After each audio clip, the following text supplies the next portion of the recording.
김성태 대표가 구속이 됐는데 그게 어떤 영향을 미칠 거라고 생각하세요?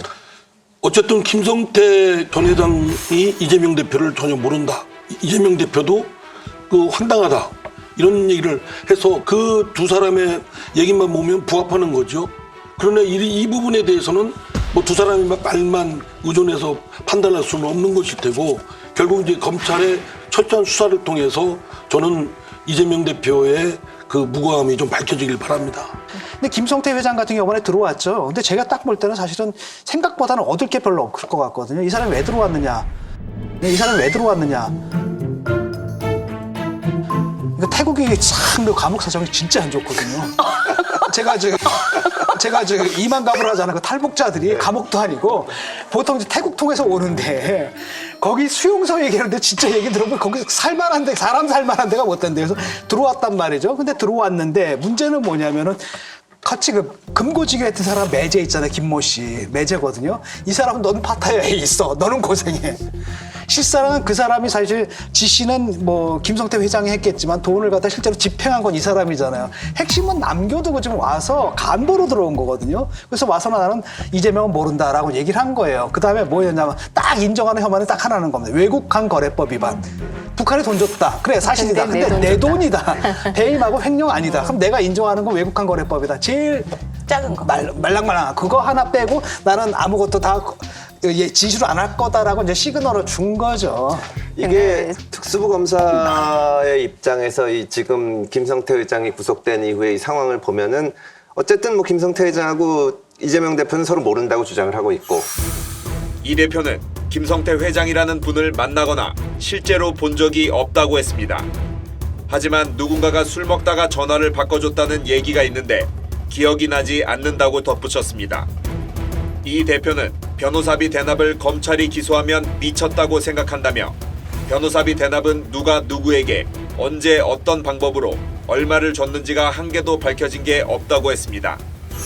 그러나 이제 쌍방울의 임원들이 그 후원금을 낸다거나 또 변호인들이 사회이사를 들어간다거나 그 반대되는 정황도 있는데 결국은 검찰이 볼 것은 전환사채 문제가 있거든요. 지금 변호사비 대납했다는 것이 이 전환사채를 이용해서 돈을 줬다는 것인데 그 돈을 좀 추적할 것이고 거기서 뭐가 뭐 억울하건 아니면 무슨 문제가 있건 나오지 않을까 싶습니다. 예, 일단은 사실 그 쌍방울 사건 있지 않습니까? 이건 좀 다른 관점에서 좀 봐야 될 필요가 있거든요. 이재명 대표하고 이렇게 연결되는 부분도 있지만 이거 조폭이거든요. 정말 무서운 조폭이고 이 사람들이 어떻게 했냐면 쌍방울에는 우리가 알고 있는 옛날에 뭐 구단까지 소유했던 그런 기업을 인수를 했고 그다음에 문어발식 확장을 했고 뭐 적대적인 M&A니 그다음에 무자본 M&A니라고 해서 기업 사냥을 해가지고 지금 사실 규모만 작지 사실 재벌 그룹의 그걸 갖고 있거든요. 그다음에 이 사람들이 심지어 뭐까지 한 거냐면 정치 권력과 결탁을 해가지고 대북 사업까지 하려고 했던 거예요. 물론 이제 어긋났지만 만약에 정말 그때 분위기가 좋아져가지고 대북 사업이 이루어졌다면 이 사람들이 정말 굴지의 재벌이 될 수도 있었던. 그다음에 그 사람들 보게 되면 뭐 KNH의 무슨 회장 뭐 이런 사람들 보게 되면 다 뭐 이쪽은 전주 나이트파, 저쪽은 뭐 신영광파, 이쪽은 뭐 목포 새마을파 이런 거거든요. 이런 사람들이 어떻게 여기까지 자라나올 수 있으며 그동안 경찰은 뭐하고 검찰은 뭐하고 정치권은 뭐 했는가. 우리나라가 조직폭력배들이 백주 대낮에 활보하고 정치인 뒷배로 기업인 행세하면서 국민을 괴롭히는 나라가 되어서는 안 됩니다. 지금 막지 않으면 이런 것들이 일상이 될 수 있습니다. 저는 사실 이번 사건 보면서 우리 이재명이라는 정치인이 되게 고맙더라고요.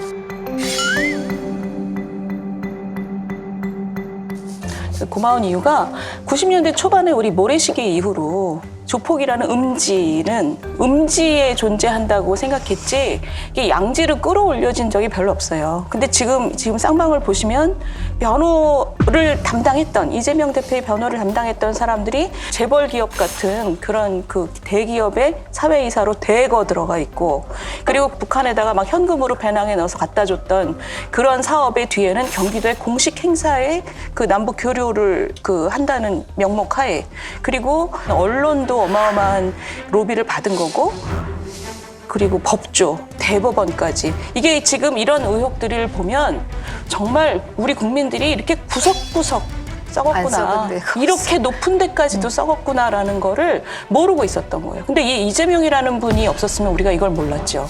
저는 이분이 이 한국 사회에 굉장히 기여했다는 느낌이 드는 게 이렇게 구석구석 썩어 있는 거를 이제 우리 눈에 의혹이 보였단 말입니다. 그러면 이거를 이제 고구마 덩굴처럼 끄집어내서 이건 여야 가릴 것도 없고 정치인들도 지금 이 안에 굉장히 많이 들어가 있을 거잖아요.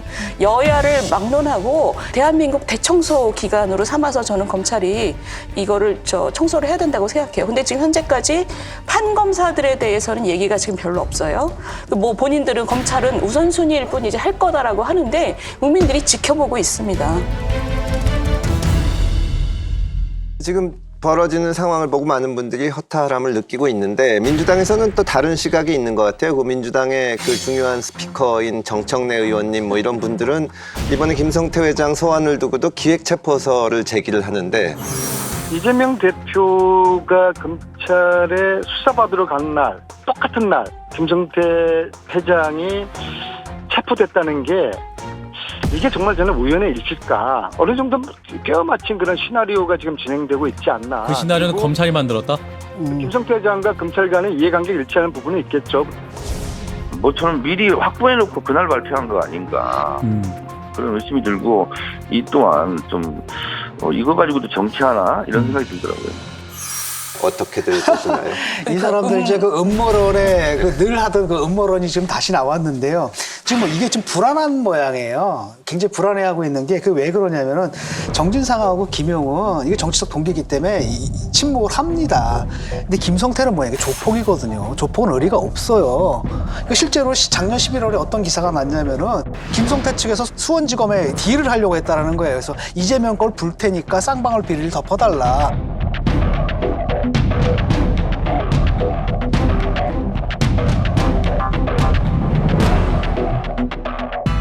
근데 사실 우리나라에서 막 플리바게닝이라는 게 불법이기 때문에 검찰로서 응할 수가 없었던 거잖아요. 그래서 무산됐거든요. 그러니까 김성태 같은 경우는 쌍방울 비리만 딱 덮어주면 자기 비리만 덮어주면 얼마든지 자세가 돼 있다라는 그걸 갖다 이미 보여준 겁니다. 검찰 측에다 그런 태세를 보였거든요.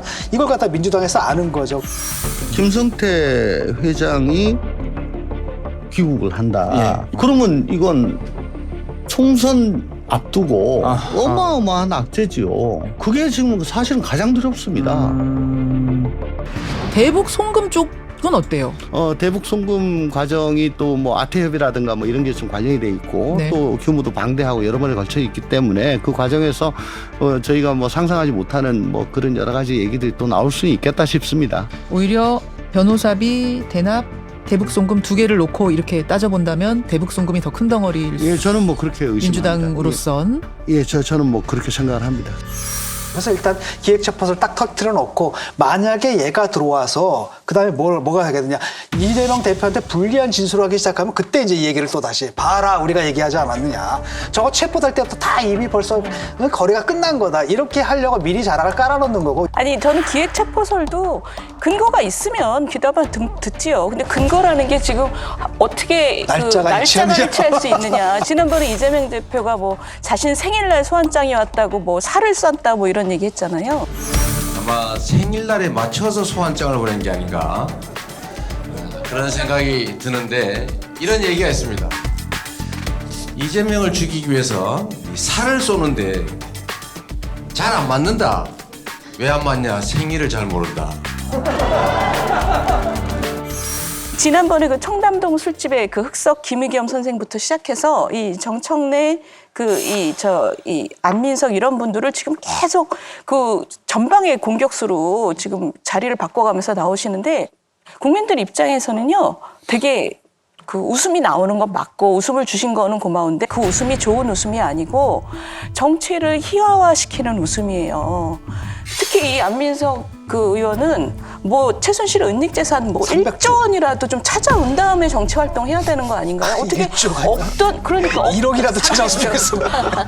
마치 그런 일 없었던 것처럼. 그러니까 정치가 계속 국민들한테 신뢰를 받아야 되는 정치인데 이건 무슨 개그 프로도 고급 개그가 아니고 굉장히 좀 그 우스꽝스럽게 희화화되고 있는 거를 민주당이 이거를 즐기고 있나? 저는 굉장히 이상합니다. 하여튼 뭐 저는 그 민주당의 일부 극소수의 그 의원이 그럴 뿐이다. 너무 많아요. 극소수라고 아니, 근데 하기는. 그분들이 계속 같은 얘기를 하기 때문에 그런 거고요. 제가 볼 때는 의원님이 극소수신 것 같은데. 그래서 뭐 그걸 민주당 전체로 치부할 일은 아니라고 생각되고요. 어쨌든 하여튼 그런 것이 근거 없이 자꾸 남발되다 보면 전체적인 메시지가 설사 그중에 뭐 근거 있고 신빙성이 있는 거라고 생각돼도 전부가 다 믿을 수 없는 가치 없는 쓰레기 같은 말로 돼버리죠. 그런 점에서 그런 발언을 하는 사람들은 좀 유념을 했으면 좋겠습니다.